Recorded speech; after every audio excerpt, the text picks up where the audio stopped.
समय की बात है। एक किसान था जो कुंदनपुर नामक गांव में रहता था। उसकी उम्र हो चुकी थी, जिसके कारण उससे खेती का काम नहीं होता था। इसलिए उसने सोचा कि क्यों न वह अपनी खेती की जमीन और अपनी भैंस को बेच देगा। उससे जो पैसा आएगा उससे वह कोई नया काम शुरू कर लेगा। अगले दिन उसने पूरे गांव में चर्चा फैला दी कि वह अपनी जमीन बेचना चाहता है और उसे कोई उसकी जमीन को खरीदने वाला चाहिए। 1 महीने के अंदर उसे कोई उसकी जमीन को खरीदने के लिए मिल जाता है। उसे वह अपनी जमीन बेच देता है।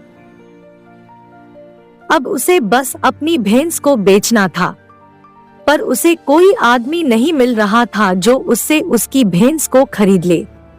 किसान ने बहुत कोशिश की अपनी भैंस को बेचने की, पर वह नहीं बेच पाया।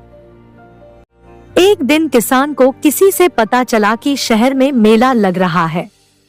यह सुनकर किसान के दिमाग में एक विचार आता है कि क्यों न वह अपनी भैंस को मेले में जाकर बेचे। अगले दिन वह मेले में अपनी भैंस को बेचने के लिए गया। रास्ते में उसका सामना एक डाकू से होता है। वह डाकू उसे कहता है, अपनी भैंस को मेरे हवाले कर दे, वरना मैं इस लाठी से तुम्हारा सर फोड़ दूंगा। यह सुनकर किसान डर गया और उसने अपनी भैंस डाकू के हवाले कर दी। पर जैसे ही डाकू अपना हाथ भैंस को पकड़ने के लिए आगे बढ़ाता है, उससे उसकी लाठी गिर जाती है।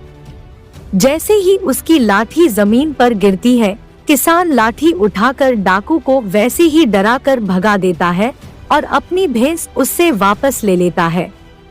फिर वो अपनी भैंस को लेकर मेले में जाकर बेच आता है। अब उसके पास बहुत ज्यादा धन होता है, जिससे वो एक नया काम शुरू करता है और अपनी आगे की जिंदगी गुजारता है।